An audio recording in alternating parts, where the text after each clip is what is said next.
Bonjour à tous, bienvenue sur François pour un nouveau défi de la vérité. Nous recevons aujourd'hui Jean-Frédéric Poisson. Bonjour monsieur. Bonjour. Vous êtes président de VIA, la Voix du Peuple, le nouveau nom de l'ancien parti chrétien-démocrate. Et vous avez récemment, vendredi, vous avez été devant le Conseil d'État auprès d'associations, de particuliers, pour un référé qui mettait en cause la fin du remboursement des tests pour les personnes non vaccinées. À quel titre un parti politique peut-il se former un tel référé?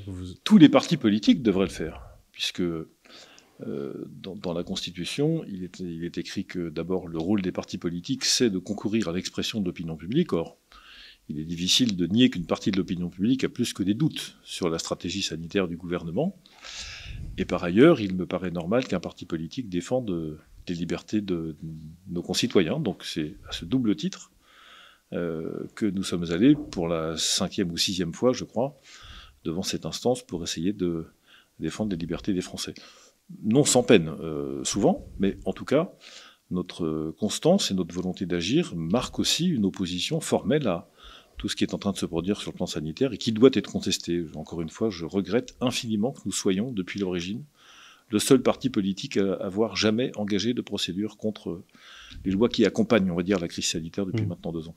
Les patriotes ont beaucoup agi dans la rue ou dans les médias, mais ils n'ont pas investi ce terrain judiciaire. Non, je peux comprendre qu'il l'ait fait. J'en ai discuté longuement avec Florian Philippot. Nous avons été présents d'ailleurs dans les manifestations qu'il a organisées depuis le début de l'été, enfin depuis plus que le début de l'été, depuis le début de l'année même, depuis presque un an. Et nous soutenons cette démarche. Le fond est quand même qu'à chaque fois qu'une nouvelle disposition, qu'une nouvelle loi qui prolonge l'état d'urgence sanitaire est adoptée par le Parlement, eh bien, nos libertés reculent. Si je peux donner 2 derniers exemples en date, l'article adopté par l'Assemblée nationale la semaine dernière qui prévoit que l'état vaccinal des enfants sera accessible aux directeurs d'établissements scolaires. Si ça n'est pas une rupture du secret médical pour un certain nombre de nos concitoyens, même si ce sont des enfants, je ne sais pas ce que c'est. Et donc je trouve extrêmement grave qu'on puisse dans la loi inscrire que, en dehors de motifs judiciaires, ce qui est l'état actuel du droit, on puisse rompre le secret médical de cette manière sans que personne ne s'en étonne, ni les parents d'élèves, ni les médecins, ni même les parlementaires, et encore moins, évidemment, les instances judiciaires françaises les plus élevées. Donc à chaque fois qu'on avance dans cette crise sanitaire, on perd un peu de liberté, un peu de discrimination par-ci, un peu de traitement de défaveur par-là. Enfin, tout ça dessine un paysage que nous n'aimons pas, donc nous le contestons.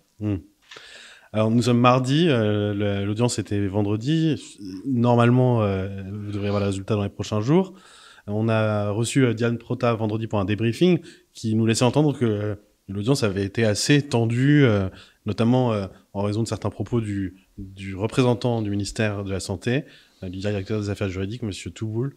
Par rapport à d'autres des audiences précédentes, vous avez l'impression que c'était particulièrement crispé ou houleux ou... Non,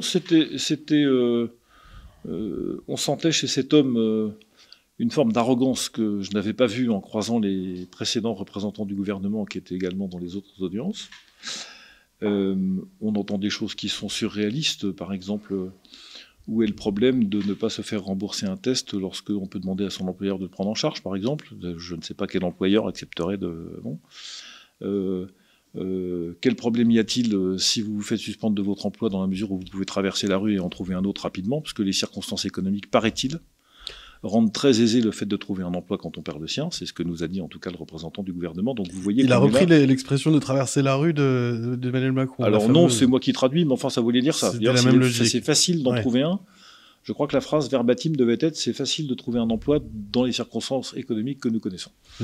Alors quand vous entendez ça, vous vous demandez dans quel monde vivent ces gens.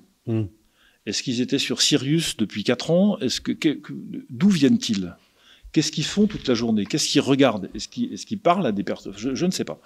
Et je trouve que confier les clés du pays à des gens qui ont, qui sont tellement déconnectés de la réalité de millions de nos concitoyens, c'est extrêmement dangereux. Et ça produit des effets comme ceux qu'on voit dans les textes réglementaires qui sont signés par les ministres ou les textes qui sont proposés au Parlement. Et puis, il y a cette espèce de mauvaise foi sanitaire permanente qui traîne. Alors, c'est pas étonnant d'entendre à l'audience le représentant du gouvernement, du ministère des Affaires sociales, nous expliquer sans rire que la stratégie vaccinale fonctionne, que c'est merveilleux, qu'il n'y a pas d'autre solution. Enfin, ça c'est le mantra habituel, la vulgate, on va dire, gouvernementale. Ce qui est plus étonnant, c'est de nous expliquer que, en réalité, il n'est pas du tout discriminatoire de faire payer les tests antigéniques ou PCR aux gens qui ne sont pas vaccinés, car, restez assis, en réalité, ces gens, quand ils ne sont pas vaccinés, qui vont passer des tests, en réalité, ils détournent la finalité du test. Parce qu'un test, en fait, ça ne sert qu'à vérifier qu'une fois qu'on a été vacciné, c'est-à-dire qu'on a fait son devoir de citoyen, car paraît-il, c'est un devoir citoyen, eh bien, on vient pour des vérifications d'usage, en quelque sorte. Donc, si vous allez faire des tests sans être vacciné, c'est que vous avez en tête de détourner de son sens une démarche qui est profondément charitable, universelle, altruiste, etc. Là, c'est moi qui traduis, mais ça veut dire ça. Et donc, parce que vous êtes coupable de détournement, eh bien, c'est normal que vous payiez.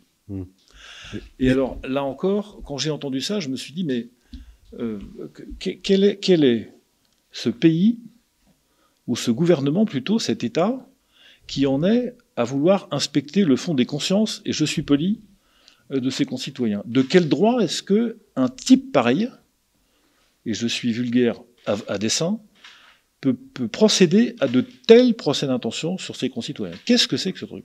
Et où est l'universalité du droit? Où sont... Bon. Et puis on vous explique par ailleurs que la sécurité sociale n'a pas le droit de discriminer, dit un des avocats des plaignants qui étaient avec nous. Et on est à deux doigts d'entendre qu'en réalité, pour des motifs d'urgence, la sécurité sociale est à deux doigts de pouvoir s'exonérer du code pénal. Où on entend encore que, à la fin du compte, comment dire, toujours cette affaire qui est la loi du 5 août, mais ne vous inquiétez de rien, parce que de toute façon, les salariés qui ne sont pas vaccinés sont suspendus, donc ils ne perdent pas leur emploi. Enfin, c'est tout ce qu'on a entendu autour de... Enfin, voilà. Donc une espèce de folie, au fond. Alors, je ne sais pas ce que donnera le résultat de ce référé, de ces référés. J'espère bien qu'ils seront comment dire, reconnus, et que le Conseil d'État nous donnera raison, en tout cas sur un point, parce qu'il y avait donc, on attaquait deux dispositions, la suppression des autotests, qui alors subitement, c'était valable jusqu'à une certaine date, et puis le Parlement décide qu'il n'y en a plus, parce que c'est plus, pourquoi, on ne sait pas, il n'y a pas de motif scientifique, il n'y a pas de motif sanitaire, il n'y a rien de tout ça. Le réel motif, c'est très probablement parce que leur faible coût en faisait une solution acceptable financièrement pour ceux qui étaient contraints de faire des tests très réguliers.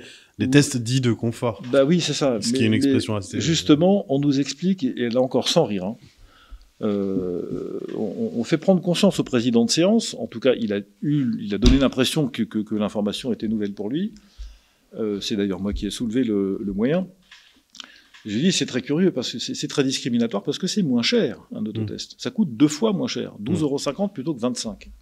C'est pas rien quand même. Bon. Surtout si ça doit revenir tous les 3 jours pour certains. Exactement, et donc dans la mesure où il n'y a aucune raison scientifique d'écarter les autotests, pourquoi le faites-vous? Et on nous répond, c'est pour faire des économies. Donc, si je comprends bien, vous supprimez les autorisations de ce qui coûte le moins cher pour faire des économies. C'est ça que je comprends. Vous devriez supprimer les tests antigéniques qui coûtent plus cher, pour le coup. Si vous étiez vraiment dans une logique budgétaire, alors ne supprimez pas ce qui coûte le moins cher. C'est idiot, cet argument. Mais comme ils ne savent pas comment s'en sortir, en réalité, et d'une certaine manière, ça n'a pas d'importance pour eux. Eh bien, ils racontent n'importe quoi, tout simplement. On leur a dit, mais pourquoi est-ce que, comment dire, pourquoi vous ne généralisez pas un certain nombre de pratiques? Pourquoi vous ne reniez pas sur ce qui est le plus onéreux? Pourquoi? Enfin, il n'y a aucune des logiques ne tient. Il n'y a pas de logique sanitaire, il n'y a pas de logique juridique, il n'y a pas de logique budgétaire, il n'y a pas de logique politique, il n'y a rien. Donc j'espère que nous allons gagner. Pardon, j'ai été un peu long, mais c'était... Pour dresser le paysage. Voilà. Et comment vous expliquez qu'il y a une telle défaillance des institutions dans leur capacité à juger ces mesures? Parce que, d'un autre côté, le Conseil d'État, dans sa fonction de conseil, donc non pas de juge, fin juillet, avait mis en garde contre un détournement, pour le coup, c'est lui qui a employé l'expression du pass sanitaire vers une obligation vaccinale. Le Conseil constitutionnel lui-même, en août, a lui aussi établi quelques barrières fragiles. La défenseur des droits, encore récemment, s'était élevée contre le déremboursement des tests et en expliquant que ça menait à une obligation vaccinale déguisée. dans leur fonction de conseil, les différentes institutions, les différents garde-fous judiciaires des grands principes du droit paraissent remplir leur fonction, et puis en fait, tout est écrasé dès qu'il s'agit de juger, de décider. Il y a plusieurs, je pense qu'il y a plusieurs causes. La première est plus générale. Il y a une évolution qui a vu bon nombre d'institutions judiciaires qui sont garantes de nos droits fondamentaux et de nos libertés passer du statut de sentinelle au statut de militant politique. C'est-à-dire que ce sont des instances qui ne gardent plus les droits des gens, elles défendent des causes. Et malheur à vous si vous n'êtes pas dans la cause qu'ils défendent. Donc au fond, on voit disparaître petit à petit cette notion de principes généraux du droit qui serait censé s'appliquer à tous et dont on estime l'application dans les circonstances particulières, ce qui est l'esprit en tout cas du droit en général et de ses institutions. On est sorti de ça. Une caricature étant fournie par les institutions européennes, mais pas seulement. Quand le Conseil constitutionnel refuse de censurer cette espèce de folie qui consiste à dire vous n'êtes pas vacciné, votre contrat de travail est suspendu, vous ne touchez plus votre salaire, mais vous n'êtes pas licencié. Mais vous ne touchez plus votre salaire, mais il y a un alinéa qui dit que même si vous ne touchez plus votre salaire, vous êtes quand même éligible, vous payez quand même des cotisations sociales, de santé et à la retraite. Alors comment vous faites si vous n'avez pas de salaire pour... on rentre dans des choses qui sont délirantes au fond. Et on défend le délire. Bon, premier élément. Deuxième élément, je pense que ils sont allés tellement loin dans l'incohérence, dans le mensonge, dans la manipulation, qu'ils sont enfermés dedans. Mais c'est ce que nous avons tous connu, au moins une fois dans notre existence. C'est une expérience que chacun a faite. Il arrive un moment où, quand vous êtes allé trop loin dans le mensonge, vous ne pouvez plus en sortir. C'est très compliqué de dire « je me suis trompé, j'ai fait une bêtise ». On sait que c'est difficile. Alors, a fortiori, à une échelle pareille. Bon. Troisièmement, il y a des collusions et des intérêts partagés, c'est clair, on le sait depuis le début, on le voit bien, vous l'avez dénoncé maintes fois, donc on voit bien que ça existe, et je crains qu'il y en ait jusque dans les instances, judiciaires. Je ne crois pas beaucoup à l'indépendance stricte du monde judiciaire, chimiquement pure. J'y ai jamais cru beaucoup, mais là c'est bon. En particulier pour la justice administrative. Alors, particulièrement pour la justice administrative, sans doute, même si évidemment tout ce propos ne concerne pas tout le monde. Et puis au fond, il y a l'ère du temps. Je pense qu'il y a malheureusement l'aveuglement demeure une raison suffisante dans une large mesure. C'est-à-dire que vous pouvez aligner tous les arguments que vous voulez, mettre tous les chiffres que vous voulez, tous les témoignages que vous voulez. On le voit sur les effets secondaires du vaccin, on le voit sur les questions des décès, on le voit sur des éléments qui sont publiés pourtant par un certain nombre d'agences et d'organismes officiels. Pour beaucoup de personnes, ça n'existe pas. Donc là, il n'y a pas grand-chose à faire. Et d'ailleurs, quand vous parlez de sentinelles, de vocation de sentinelles qui ont tendance à se transformer en militants politiques, ça fait aussi écho au dévoiement de certains journalistes qui sont sortis de leur rôle, et vous en avez fait les frais, si l'on peut dire, cet été, au début du mois d'août, sur CNews. Vous avez eu affaire à un journaliste qui contestait vos chiffres. Vous donniez les chiffres de l'ANSM. Et non content de contester l'interprétation potentielle des chiffres avec le lien de causalité toujours très difficile à obtenir, il a absolument tenu à vous faire taire en vous opposant des chiffres qui venaient de son oreillette ou qu'il est allé chercher dans les pauses publicitaires, j'ai l'impression. Comment avez-vous vécu cette séquence? C'était très révélateur, mine de rien. Très mal, parce que d'abord, celui qui me fera taire est pas né. Ma propre mère a essayé bien des fois, et donc c'est pas pour que quelqu'un essaye. Premièrement. Deuxièmement, je ne vais pas sur un plateau de télévision pour m'entendre dire « vous ne direz que ce que je vous autorise à dire ». Ça ne me paraît pas. Il vous a traité d'irresponsable. Oui, alors ça, je passe sur le caractère injurieux d'un certain nombre de propos. Moi, je n'ai fait que citer, alors en ayant du mal à retrouver la source, c'est vrai, mais les chiffres que j'ai cités étaient exacts, ils étaient même en dessous de la réalité. J'ai simplement dit, il y a un certain nombre de décès qui sont attribués au vaccin depuis le 1er janvier de cette année. Et Pfizer plus que les autres. Ce qui est normal d'ailleurs, puisque le pourcentage Oui, de vaccins Pfizer administrés est plus important que les autres vaccins. Notamment du fait qu'on a retiré progressivement certains autres, comme AstraZeneca par exemple. Je dis, ça fait 1 millier de morts environ. J'ai dû commencer par dire 900 d'ailleurs. En réalité, le chiffre à l'époque était au-delà de 1000, c'était un peu plus près de 1100. Et j'ai simplement dit, voilà, je considère que si effectivement nous en sommes là, si l'Agence nationale de la sûreté du médicament, car ce sont les chiffres de l'Agence nationale de la sûreté du médicament, le disent, ça mérite quand même qu'on s'y arrête 3 minutes. Oui. Et on commençait à recueillir déjà, vous l'avez surveillé évidemment sur les réseaux sociaux de vos côtés, puis les témoignages que vous recevez ici, innombrables d'effets secondaires soudains, certains répertoriés d'ores et déjà par la médecine, d'autres non. Enfin, on a bien vu ce mouvement se développer. Alors, moi, ce que je cherche à faire, j'ai pas de compétences médicales particulières, mais je sais lire et écrire, et parler le français, et compter. Donc je vois ça, moi, je suis un responsable politique, j'ai pas d'autre ambition que celle-là.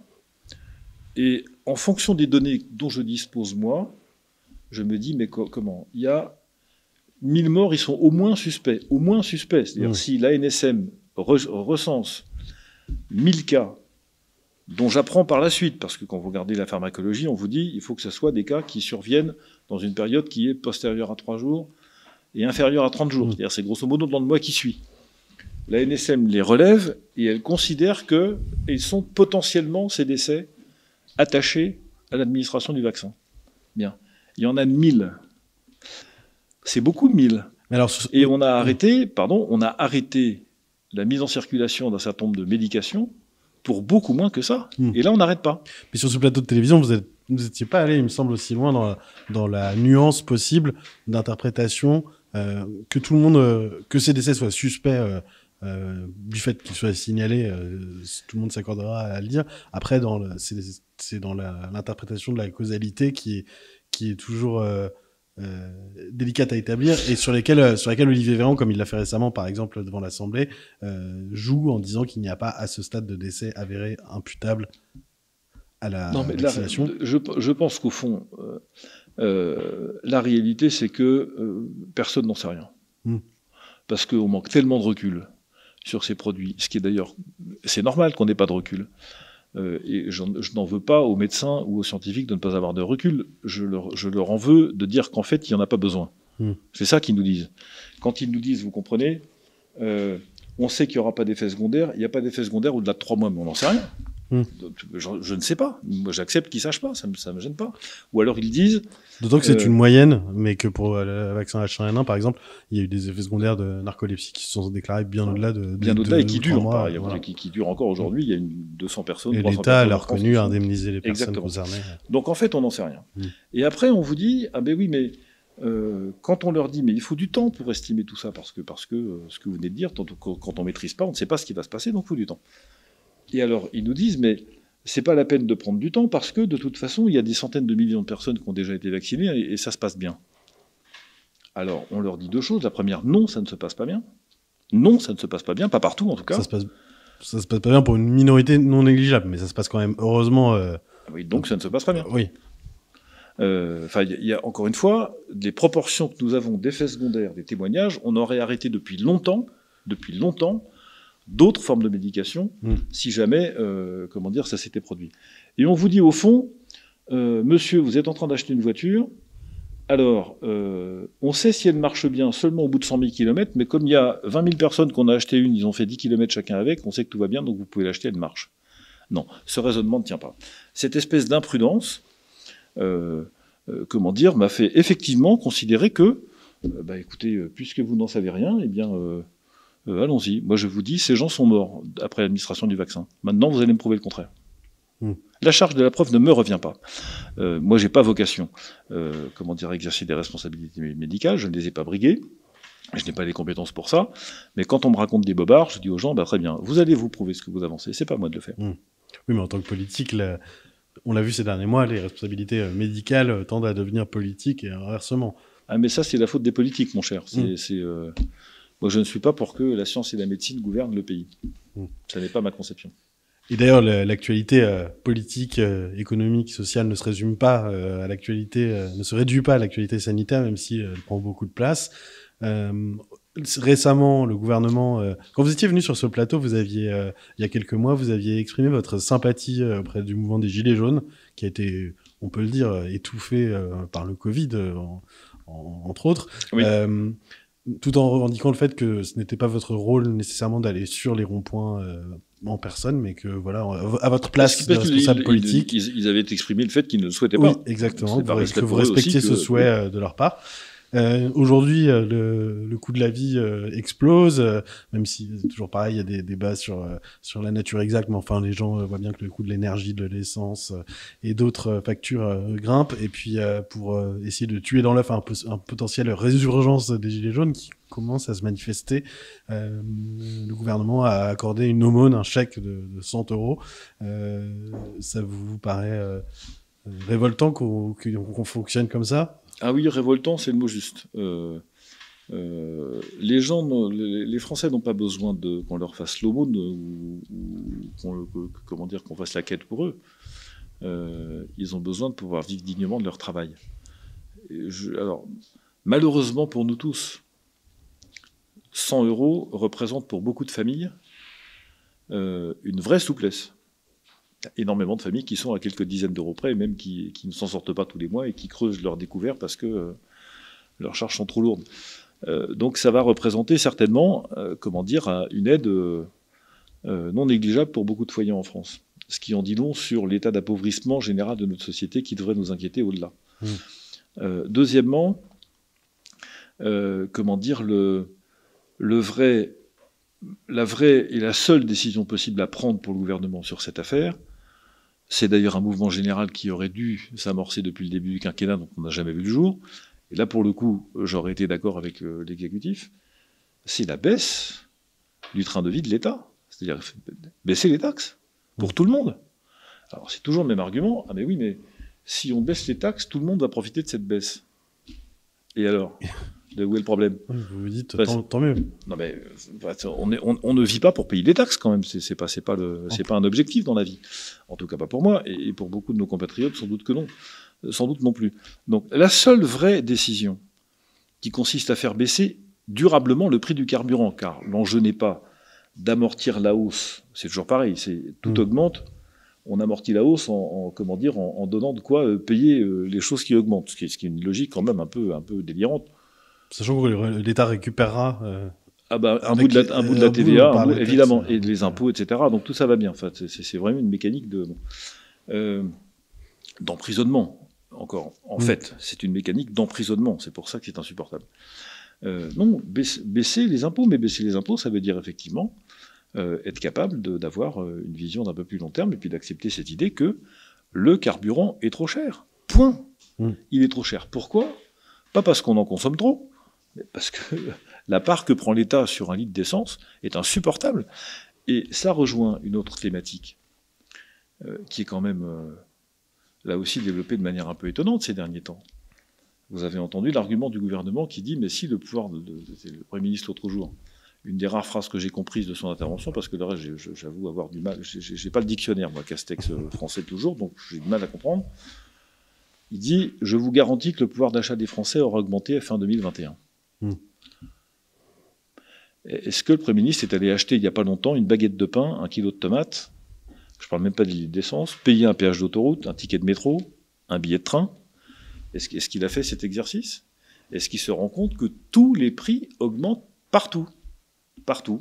Le gaz, l'électricité, je n'en parle pas. Donc en réalité, oui, c'est vrai, un certain nombre de Français ne payent plus la taxe d'habitation, d'accord. On a baissé les impôts sur les entreprises, ce qui fait que pour ceux qui sont payés aux dividendes ou sur des bénéfices de leurs entreprises, les choses vont mieux, c'est d'accord. La fiscalité des ménages, il faudrait regarder, en réalité c'est plus complexe que ça, mais tout le reste, pardonnez-moi, tout le reste augmente. Et quand par ailleurs vous avez en tête qu'un foyer sur 2 en France ne paye pas l'impôt sur le revenu, qu'il y avait beaucoup de personnes qui étaient déjà exonérées de la taxe d'habitation parce qu'ils avaient des revenus qui le leur permettaient, ceux-là prennent, mais alors, plein pot, pardon d'être trivial, toutes ces augmentations dont je viens de parler et ne bénéficient pas des exonérations fiscales. Donc vous avez une partie de la population française qui, elle, se retrouve à devoir payer plus cher tout, sans avoir bénéficié d'aucune forme d'exonération de quoi que ce soit. Donc la pauvreté s'installe. Et ce gouvernement aura renforcé ce mécanisme. C'est la raison pour laquelle baisser les taxes, baisser les impôts, c'est la seule solution qui permet à tout le monde, précisément, de profiter de cette évolution, ce qui n'est pas le cas aujourd'hui. En vue de l'élection présidentielle qui s'approche, nous sommes en pré-campagne avancée pour certains. Oui, ces sujets avancée même. Ces sujets vont prendre beaucoup d'importance. Vous aviez annoncé votre candidature il y a déjà un moment. Et récemment, vous avez dit que vous seriez prêt à rallier celle d'Éric Zemmour si elle venait à s'officialiser, à certaines conditions, et notamment, on peut le dire, une certaine fibre sociale qui lui manque, ou qui n'est peut-être pas assez assumée chez lui, que vous avez de longue date par votre parcours dans le droit social, par conviction en matière du revenu universel qui date de bien avant que ce soit à la mode ou dans les propos de Benoît Hamon. En deux questions, donc, quelles sont les grandes mesures sociales qu'il faudrait promouvoir dans cette campagne présidentielle, et puis comment vous allez peut-être vous greffer, vous allier à une candidature d'Éric Zemmour qui se dessine de plus en plus. Ma conviction, c'est que oui, notre pays est entré, ou connaît, beaucoup de Français en tout cas, connaissent un sentiment de dépossession. C'est vrai sur le plan culturel, c'est vrai sur le plan géographique ou démographique, c'est vrai sur le plan matériel, c'est vrai sur le plan économique. On voit tous les jours du patrimoine qui est acheté par des pays étrangers ou des fonds d'État souverains étrangers, des entreprises qui partent dans des fonds d'investissement là aussi nord-américains ou proche-orientaux, que sais-je. Donc petit à petit, on a l'impression que tout ça, c'est du sable qui nous file entre les doigts. Et ça justifie, et ça explique les orientations politiques que prend Éric Zemmour, qui rejoignent les nôtres, sur le fait que nous devons récupérer la maîtrise de notre destin, donc notre indépendance, le contrôle des flux migratoires, l'affirmation de notre culture et de notre patrimoine, un certain nombre de choses comme ça. Qu'on dit identitaire, c'est très au-delà de ça. C'est une question d'indépendance. L'identité pour l'identité, ça sert à rien. D'ailleurs, à ce titre, l'opposition qu'on peut établir entre identité et souveraineté, avec certains qui préfèrent mettre en avant l'une plutôt que l'autre, vous paraît inopérante? Non, mais ce sont des moyens. Oui, d'accord. Ce sont des moyens, c'est pas une fin en soi. On n'est pas souverain pour être souverain. On est souverain pour faire quelque chose de soi. Il faut être au clair avec ce qu'on est le plus possible pour vivre bien. C'est vrai pour une personne, c'est vrai pour un pays. Donc tout ça sont des moyens. Je ne sous-estime pas ni ne méprise l'importance de ces moyens, mais ce sont des moyens. L'important, c'est le projet politique qu'on sert. Quel que soit le projet politique qu'on sert, sauf si on a décidé de se soumettre, l'indépendance et l'affirmation de son identité sont des moyens indispensables. Donc là-dessus, nous sommes d'accord. Ensuite, quand on aura réglé ça, imaginons qu'on ait effectivement réussi à contrôler les flux migratoires dans des proportions qui sont souhaitées par le peuple français, puisque c'est lui qui décidera. Imaginons qu'on ait rétabli tout ce que j'évoquais à l'instant, sur le patrimoine économique, culturel, etc. Bon, il restera, malheureusement, beaucoup de fragilités que connaissent beaucoup de Français qui ne seront pas traitées, parce que ces fragilités ne sont pas liées à ces questions qui relèvent de l'indépendance, de notre indépendance et de notre identité. Et donc, il va bien falloir les traiter. Ce qu'on évoquait à l'instant sur la pauvreté qui s'installe, c'est quand même une question absolument essentielle. Et même l'augmentation du pouvoir d'achat ne suffira pas toujours à la traiter correctement. On pourrait prendre des tas d'exemples. Je suis choqué de voir combien nous n'arrivons pas dans notre grand pays, riche, à accueillir correctement les enfants handicapés à l'école et à fournir aux familles qui ont des enfants autistes des modes d'hébergement qui soient confortables pour eux. Vous allez me dire, c'est un détail. Ça ne concerne pas beaucoup de personnes, etc. On parle de civilisation ou pas? Et alors, on pense que la civilisation se réduit simplement à dire qui on est, à être à l'aise avec ce qu'on est, et à l'affirmer, et à prendre le contrôle de son destin? Non, non. La civilisation, c'est pas simplement une idée, c'est pas simplement un pays, c'est un peuple. Ce sont des gens. C'est la vie quotidienne. Et il fait partie de notre manière de voir la civilisation, justement, de donner aux familles qui ont accueilli dans leur sein des enfants handicapés, quelle que soit la nature du handicap ou des fragilités particulières, de venir à leur aide. Ça fait partie de notre identité civilisationnelle. Donc ça ne peut pas être déconnecté de ce que j'évoquais à l'instant.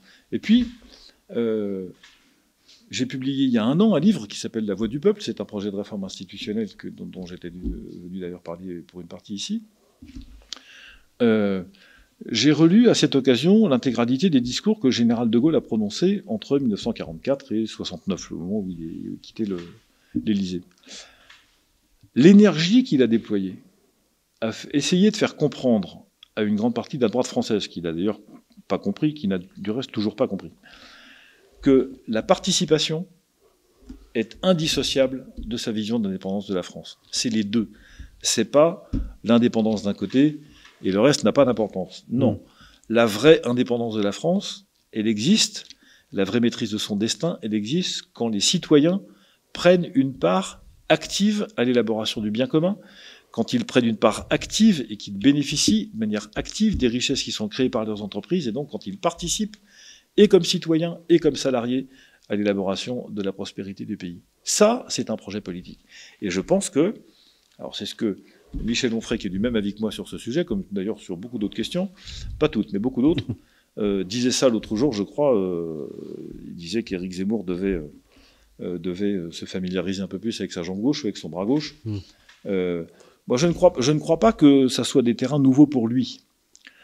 Parce que nous avons, lui et moi, en partage aussi le fait d'avoir vécu une enfance ou une adolescence dans des situations familiales précaires, sur le plan affectif comme sur le plan économique. Donc nous avons des souvenirs de ça. Et on ne peut pas oublier quand on est passé par ces périodes-là. Donc il est familier de ces situations. Donc je ne doute pas qu'il soit capable de les traiter. Il faut maintenant qu'il les intègre dans son projet politique, ou si elles sont déjà intégrées, qu'il les dise. Alors donc on a bien compris, il manque à Éric Zemmour, en tout cas vous aimeriez lui apporter une sensibilité. Donc, il manque l'expression de cette sensibilité dont je suis sûr qu'il l'apporte. Oui, aux fragilités. Et peut-être aussi, pardon je vous coupe, je suis désolé, peut-être aussi un regard plus précis, plus fin sur le monde du travail et sur les questions liées au dialogue social. Mais ça rejoint la question de la participation que j'évoquais à l'instant. Ouais. Donc vous lui apporteriez cela s'il venait à se déclarer candidat. À partir du moment où, effectivement, comme j'ai dit chez vos confrères l'autre jour, je constate, et nous constatons, nous voyons que, effectivement, il prend cette orientation, qu'il a bien comment dire, qu'il exprime bien ces deux dimensions d'un projet politique, et que par ailleurs, nous sommes d'accord sur l'objectif qui consiste à créer une coalition électorale pour enfin donner au paysage politique français la formation conservatrice sociale dont elle a besoin. Et qui, d'après les sondages, est très majoritaire dans l'opinion, sur les grands sujets. Ah oui, mais ça, vous évoquiez les Gilets jaunes tout à l'heure. Mais les Gilets jaunes sont un mouvement incroyablement conservateur. Et vous avez bien compris que dans mon esprit, c'est plutôt un compliment qu'un gros mot, hein, voilà, ou qu'une injure. C'est incroyablement conservateur. Mais encore une fois, ce sont des choses simples. Je veux vivre là où je suis, je veux qu'on respecte ma culture, je veux pouvoir travailler, vivre des fruits de mon travail, je veux pouvoir éduquer mes enfants comme je veux. Je veux bien d'ailleurs que l'État me donne un coup de main si je n'y arrive pas tout à fait, parce que là encore, c'est la tradition française, et dans cet équilibre-là se joue également une partie de notre tradition. Enfin, tout ça est très profondément... c'est simple, c'est pas des délires progressistes avec des trucs qui nous emmènent on ne sait pas où. Enfin, voilà. Il y a cette volonté de stabilité, je pense, d'enracinement, de relations solides entre les gens. C'est très prégnant, j'ai l'impression. Mais il y a aussi cette volonté de vivre de son travail dignement. C'était quand même le premier mot d'ordre de leur mouvement. Et comment articuler cela avec justement cette idée de revenu universel qui, pour ses détracteurs, enlève la nature du travail qui, au-delà de sa pénibilité, de la difficulté, donne aussi une identité, une dignité dans le corps social. Là, pour répondre à votre question au fond, il me faudrait à peu près 5h30. C'est très long comme sujet, mais... Donc je ne vais pas les prendre maintenant. En 2 mots, votre position sur un éventuel revenu universel. Nous sommes, je crois, le premier parti politique en France à l'avoir inscrit dans notre projet, à l'occasion d'un rapport remis par Madame Boutin au Premier ministre Raffarin à l'époque en 2003 sur l'isolement. Et nous avions considéré, après avoir déjà beaucoup travaillé sur ce sujet, que il fallait, c'était déjà nécessaire à l'époque, il fallait impérativement inventer de nouveaux modes de redistribution des richesses. Le problème que les économistes ont eu à traiter pendant très longtemps, c'était de savoir comment il faut produire des richesses pour tout le monde. On a réglé ce problème. les économies mondiales produisent largement de quoi satisfaire tout le monde. Le problème n'est pas la production, le problème c'est la répartition. Et si effectivement, enfin, je fais référence à des choses que nos auditeurs connaissent très bien. Vous avez peut-être en tête, c'est l'image qui me vient au moment où je vous en parle, ces tonnes d'oranges en Californie qui sont de la surproduction, qu'on brûle, qu'on jette, je ne sais pas ce qu'on en fait, parce qu'elles ne trouvent pas de canal de distribution, même pas gratuit, même pas charitable, ce qui est, quand on y pense, un peu délirant. Donc nous avons un problème de répartition des richesses. L'intuition du revenu universel, ou du dividende universel, c'est en tout cas ce que nous appelons chez nous, mais qui peut s'appeler allocation universelle, allocation d'existence, revenu d'existence, revenu de base, enfin il y a des tas de noms, il y a des tas de modalités, il y a des tas de projets. C'est un vieux truc, ça a plus de 200 ans, l'idée quand même. Hein. Et ce sont les libéraux nord-américains qui l'ont inventé. C'est pour vous dire, c'est pas exactement un projet gauchiste, en tout cas dans son inspiration.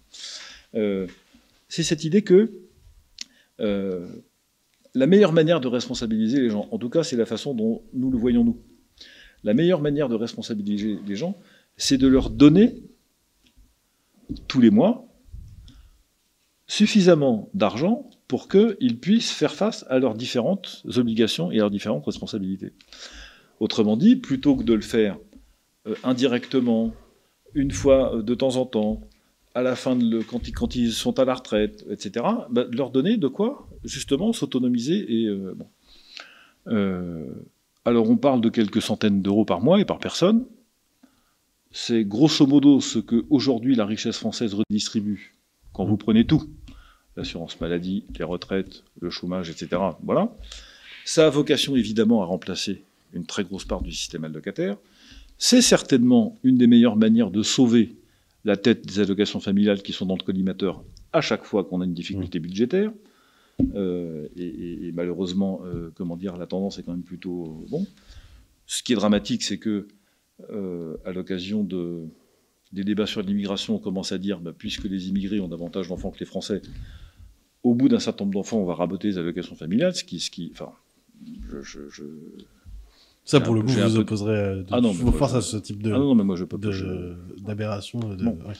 Enfin, tout ça, c'est comme le port du voile et ce genre de choses, on peut pas être d'accord avec ça.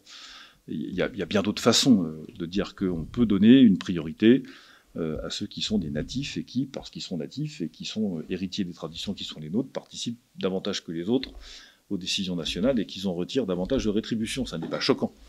Mais non, il y a quand même des choses qui sont un peu compliquées à imaginer. Donc, c'est un nouveau système de répartition de richesse. Ça mérite d'être étudié. Je pense important que les Français puissent en débattre. Et je plaide pour qu'on organise un débat public sur cette question, et pourquoi pas que ça soit soumis à référendum. Même s'il y a des tas de difficultés, ça va coûter cher, c'est vrai, mais on est, je crois, à pas loin de 50% des revenus qui sont distribués en France et qui sont des revenus de redistribution. 50%, 47, je crois. Ouais. Ou 47 ou 48, voilà. Donc, produit intérieur brut qui 1 euro sur 2 qui rentre dans la poche des Français est redistribué par l'État. C'est ça que ça veut dire. Donc, on a quand même des sommes colossales. C'est presque unique au monde. Il y a quelques. On est presque les champions du monde, je crois. Il y a beaucoup d'exceptions françaises dont il ne faut pas être trop fier. Mais, voilà. Donc voilà, c'est un projet de société au-delà simplement d'une allocation supplémentaire. C'est une des différences que j'ai avec la vision de Benoît Hamon et en général la vision gauchère de cette. Pour eux, c'est un revenu supplémentaire qui est censé compenser la disparition du salariat. Moi, je ne crois pas du tout à la disparition du salariat. Je ne la veux pas et je me battrai contre ça. Et donc, si effectivement c'est un revenu supplémentaire contre rien, je comprends que ça puisse être donner l'impression d'être désincitatif à travailler, bien sûr. Mais là, c'est pas le cas. Là, il s'agit vraiment de réorganiser l'intégralité du système allocataire pour que, justement, on sorte de l'assistanat qui est un peu généralisé malgré tout et qu'on rentre dans une sphère de responsabilité plus active. Voilà quel est le projet, mais je reviendrai volontiers passer plus de temps avec vous pour en parler un jour en détail. Très volontiers, on vous consacrera volontiers le temps que... En tout cas, il y a beaucoup d'autres choses que le revenu universel pour mettre dans le programme d'Éric Zemmour. C'est trop mûr, de toute façon, pour le faire maintenant. Mais c'est une piste, vraiment, c'est une piste à explorer, parce qu'elle est intéressante et elle peut être assez largement partagée. Donc, peut-être après la présidentielle. Une dernière question pour finir. La France sortira peut-être pas d'ailleurs, mais termine un quinquennat d'Emmanuel Macron profondément fracturé, au-delà des questions sanitaires, mais... Elle est en morceaux. Elle est en morceaux, c'est votre expression. Est-ce que vous pensez qu'Éric Zemmour, ou un autre d'ailleurs, mais en tout cas, c'est ce qui semble se dessiner pour vous, pourrait recoller les morceaux, justement, pour reprendre votre expression, parce que quoi qu'on l'aime ou qu'on le déteste, je pense que beaucoup de gens lui reconnaissent un côté clivant, de mettre un grand coup de pied dans la fourmilière médiatique, politique, pour le meilleur et pour le pire. Certains s'inquiètent, même parmi ceux qui partagent parfois ces diagnostics ou ces idées, de sa capacité à pouvoir porter et incarner une France apaisée, réunifiée, réconciliée. Quel regard vous portez là-dessus? Est-ce que par exemple Xavier Lemoyne, qui était un de vos compagnons de route politique, qui est un ami, qui est dans le dur d'une ville avec une très forte population d'origine immigrée, qui est réélu triomphalement à chaque fois à Montfermeil, qu'on avait reçu ici, pourrait par exemple apporter sa patte du terrain à ce projet? Vous venez de prononcer la phrase clé. On ne peut pas ambitionner de redresser notre pays, de recoller les morceaux, pour reprendre ma métaphore de tout à l'heure, sans faire appel de manière explicite et constante aux ressources du peuple français. Ce qui me frappe le plus dans cette crise sanitaire, c'est pas qu'il soit trompé les 3 ou 4 premiers mois, parce que, je comprends qu'on tâtonne quand on découvre quelque chose d'aussi grave et d'aussi sérieux. Très bien. C'est pas qu'ils aient continué de se tromper en n'ayant rien appris, parce que quand on est orgueilleux, ça rembête, et visiblement, ils ont été frappés de cette maladie plus que du virus. Non. C'est le fait que, de manière délibérée, jamais ils ne se sont préoccupés de savoir comment ils pouvaient mettre à contribution les Français eux-mêmes pour aider à gérer cette crise. Jamais ils ne se sont dit, mais si jamais on faisait comme un certain nombre de pays asiatiques, on teste massivement la population, on demande à ceux qui sont soit atteints du virus, soit en situation de l'être parce qu'ils sont fragiles, de rester chez eux. Et la vie continue, normalement. C'est possible dans un grand pays comme la France. Pourquoi est-ce qu'ils ne l'ont pas fait? Parce qu'ils ont considéré que l'État était incapable de traiter les personnes qui étaient isolées chez eux, ce qui est vrai. Mais il y a des tas d'autres gens que l'État qui peuvent faire ça. Il y a 2 millions d'associations en France. Vous ne croyez pas qu'on peut trouver assez facilement des gens pour donner un coup de main? Enfin, quand on est maire, ce qui était mon cas, ou élu local, vous savez parfaitement trouver les ressources pour aller rendre visite aux gens isolés, pour aller faire des courses. Enfin, il y a des tas de choses qui sont possibles. Les associations, les centres communaux d'action sociale font ça tous les jours, dans les plus petites communes de France et de Navarre. Pourquoi est-ce qu'on s'est privé de ça? Parce qu'il y a cette obsession du contrôle. Il y a cette obsession de la centralisation. Nous sommes dans un mouvement de confiscation du pouvoir par quelques-uns qui considèrent qu'en dehors d'eux, personne ne sait, personne ne comprend rien, personne ne sait faire, personne n'a le courage d'eux, et vous pouvez lister des trucs. Eh bien, c'est faux sur toute la ligne. Les Français ont davantage de ressources, d'initiatives, de générosité et de solidarité que l'immense majorité de ces gens qui nous gouvernent aujourd'hui et qui devraient partir le plus vite possible. Il faudra malheureusement attendre les élections, mais non. Donc, la clé, c'est ça. Réenraciner le plus possible la décision et l'action dans la vie quotidienne des gens. C'est pour ça que j'ai écrit ce livre sur les corps intermédiaires, parce que je suis persuadé que celui qui redressera le pays sera celui qui saura remobiliser les Français pour que les Français s'occupent d'eux-mêmes. On les a trop contraints à obéir à l'État, parfois de manière d'ailleurs insensée, injurieuse, méprisante. Voilà, il faut que ça reparte d'en bas. C'est la raison pour laquelle je pense qu'une dose élevée de girondisme, pour dire les choses rapidement, plutôt que de jacobinisme dans le projet de celui qui gagnera, est absolument essentiel. Michel Onfray. Bien sûr, mais je vous ai dit, nous sommes d'accord sur beaucoup de points avec Michel Onfray. Entendu, donc là, restaurer la confiance en faisant confiance aux Français, voilà. Et non pas en la décrétant. En les enrégimentant ni en les traitant à la schlag. Ça ne peut pas marcher. Et d'ailleurs, ça finira par exploser, si ça continue. Et ce que je ne souhaite pas. Ce que vous ne souhaitez pas, et ce à quoi vous consacrez, c'est d'éviter cela, justement. Merci beaucoup, Jean-Frédéric Poisson, d'avoir relevé le défi de la vérité sur France 3. Merci à tous d'avoir suivi. N'hésitez pas à réagir, à commenter, à partager cet entretien. Et à bientôt sur francesoir.fr. Au revoir.